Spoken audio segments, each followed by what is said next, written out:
Is Bubba Wallace about to lose his seat at 2311 Racing? No press release, no team statement, no confirmation from anyone inside the building. And yet, within an hour of one violent crash in California wine country, a name started trending across every corner of NASCAR Twitter, and it wasn't good. Bubba Wallace. Gone. Done at 2311. Nobody in a position of power has said a single one of those words out loud. But sometimes silence is louder than a press conference.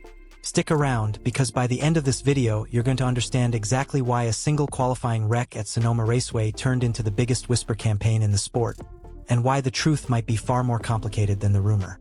Before we go any further, if you're into the stuff nobody else is covering, the storylines simmering beneath the official narrative, hit that subscribe button right now. This channel digs into the parts of NASCAR the headlines skip past. You don't want to miss what's coming next. Now let's rewind, because to understand how explosive this moment became, you need to see exactly where Bubba Wallace was standing right before the ground opened up underneath him. The climb back. This was not a driver who looked like he was on his way out. This was a driver climbing.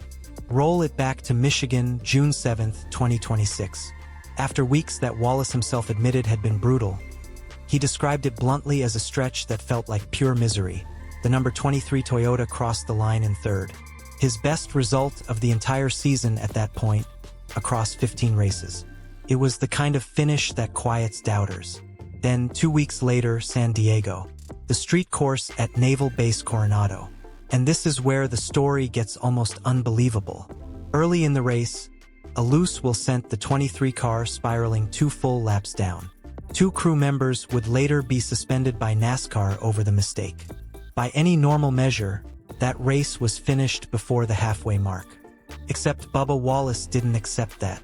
He clawed his way back through the entire field, on raw pace, sharp strategy, and pure stubbornness, and crossed the line second. A career-best result on a street circuit. He even had fun with it afterward, joking about a new nickname, Bubba Hamilton, a nod to Formula One icon Lewis Hamilton. But underneath the joke was something heavier. Wallace admitted he was tired of wondering what could have been if things had gone differently.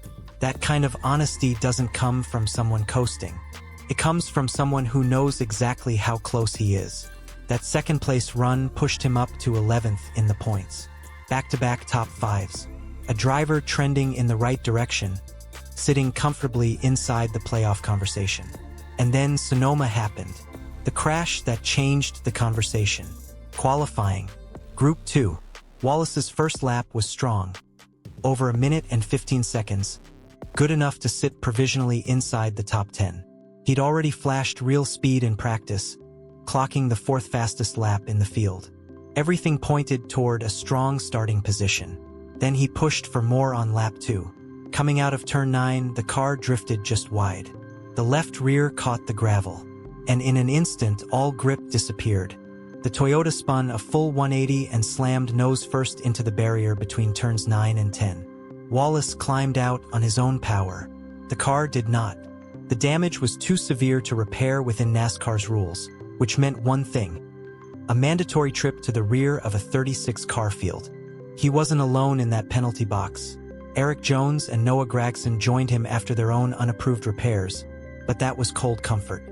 Sonoma is one of the toughest tracks on the entire Cup Series calendar to pass on, and Wallace would now be starting from the very back of it. Here's why that number stings so much. Road courses have never been kind to Wallace. Across 37 career road course starts, his average finish sits at 21.8. Sonoma specifically has been brutal, with an average finish around 24.0. Statistically his worst track among any he's raced 7 or more times.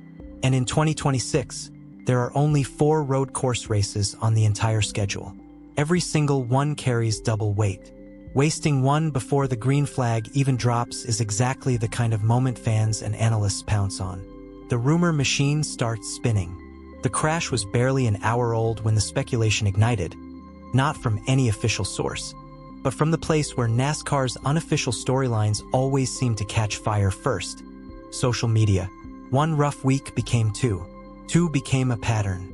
A pattern became a question nobody could quite say out loud, but everyone seemed to be asking anyway. Adding fuel to it, NASCAR had already suspended 2 of Wallace's crew members over the San Diego Will incident, sidelining them through Chicagoland on July 5th. That meant Wallace walked into Sonoma qualifying with a patched-together pit crew, and by his own admission, he wasn't thrilled about it. He acknowledged it wasn't ideal for his group, but credited the fill-in crew for putting in the work to prepare. So why does this particular bad weekend spiral into contract speculation, while other drivers shake off similar mistakes and move on by Monday? Comes down to expectations. Compare it to teammate Tyler Reddick, who has delivered wins and championship-level speed all season. Reddick had his own rough patch at Coronado and even owned up to late race mistakes publicly, but the narrative around him never spiraled the way it has for Wallace. NASCAR. The difference is visibility. Wallace is the only black driver competing full-time in the NASCAR Cup Series, one of the most recognizable faces in the sport, and one of its biggest commercial assets. Every camera finds him first.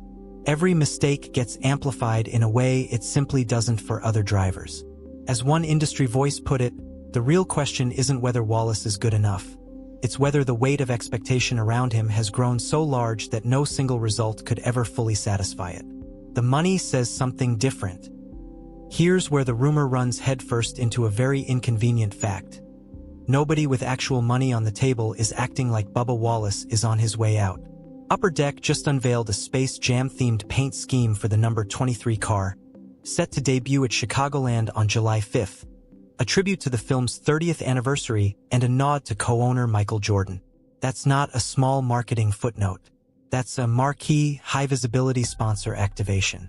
Companies don't build campaigns like that around a driver they expect to be gone in a few months. And there's more. Wallace is already locked into a multi-year extension with 23XI, signed back in September 2024. Meanwhile, rising star Corey Heim, fresh off his first career Cup win at San Diego, is set to join the team full-time in 2027 in a brand new number 35 car. That's the language of expansion, not replacement. What the team actually said, and what they didn't. Read the official statements closely, because what's missing matters just as much as what's there. 23's team account called it a tough break, but pointed to the group's history of bouncing back and vowed they'd have the car ready to fight from the rear. Co-owner Denny Hamlin echoed that one crash doesn't define a season. The plan was simple. Fix the car, execute the plan, go race. Tyler Reddick backed his teammate too, pointing out that road courses punish any small mistake, and that Wallace had shown real speed all weekend. Notice what none of them said. Nobody mentioned the future. Nobody mentioned a contract. Nobody offered any long-term reassurance. Every statement stayed locked on the crash and the race ahead, and nothing beyond it. In a sport like NASCAR, what a team chooses not to say can sometimes feel louder than what they do say. But let's be clear, that's an interpretation, not proof of anything. Where things actually stand. Strip away the noise, and here are the facts nobody disputes. Bubba Wallace is still driving for 23XI Racing. He's still inside the provisional playoff picture. No contract dispute has been confirmed by anyone. No exit has been announced by anyone. The number 23 Toyota took the green flag at Sonoma from dead last. Nothing more, nothing less. As one veteran reporter framed it, the crash changes where Wallace starts the race, not necessarily where his season ends up. The real question is whether he can fight back on a track where overtaking is famously difficult. And that's really the heart of this whole story. Wallace has clawed back from worse before. San Diego proved that. He turned a 2-lap deficit into a career-best finish when everyone expected the story to end quietly. He's done it once already this season. So maybe the real question isn't whether Bubba Wallace can bounce back again. Maybe it's whether bouncing back is even enough for an organization that was built by Michael Jordan and Denny Hamlin with one single standard in mind. Championships. Not close calls. Not moral victories. Championships. Sonoma doesn't answer that question. It just makes it louder. Now it's your turn. Do you think Bubba Wallace secures his long-term future at 23XI Racing? Or is this the beginning of the end? Drop your take in the comments, and if you know someone who lives and breathes NASCAR drama, send this their way. And hey, if you haven't already, subscribe. because this is exactly the kind of story we'll keep digging into before anyone else does.